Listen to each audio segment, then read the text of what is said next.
Lorsqu'un élève arrive à la fin de sa deuxième année secondaire, il reçoit une attestation dite de réussite ou d'échec en fonction de son niveau scolaire. Cette attestation lui est donnée par le conseil de classe chaque année à partir de ce moment, jusqu'à la fin de ses études secondaires. Il existe trois sortes d'attestations. L'attestation d'orientation A, l'attestation d'orientation B et l'attestation d'orientation C. La première permet de continuer vers l'année d'enseignement supérieur sans restriction. La troisième contraint l'élève à redoubler son année. La deuxième, l'attestation AOB, laisse un choix à l'élève. Soit il change d'orientation et va vers une filière, une section ou une option plus adaptée. Il a en fait une restriction sur certains cours, comme par exemple le nombre d'heures de mathématiques ou de sciences. Soit il décide de rester dans sa section et son option, mais il doit redoubler.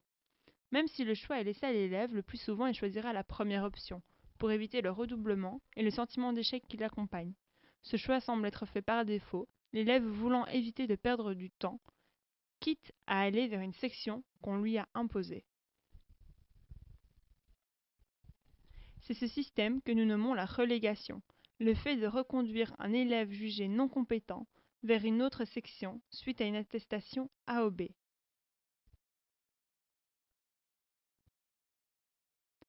Puisqu'il n'y a que trois attestations possibles, il y a beaucoup d'élèves recevant l'attestation AOB, mais ils sont loin d'avoir tous le même profil. Ils n'ont ni le même niveau, ni le même parcours, ni les mêmes besoins. Néanmoins, ils ont un point commun, le poids du choix qu'ils ont dû faire. En effet, en fonction de l'attestation qu'ils reçoivent, il se sentira reconnu, critiqué ou rejeté, mais jugé dans tous les cas. Face à ce choix, chaque élève est différent, mais entre redoublement et une voie qu'il n'a pas choisie, il peut avoir le sentiment de ne pas se sentir compris, écouté, renseigné et même aidé, et ainsi perdre sa confiance en lui, sa motivation à travailler ou même à poursuivre ses études.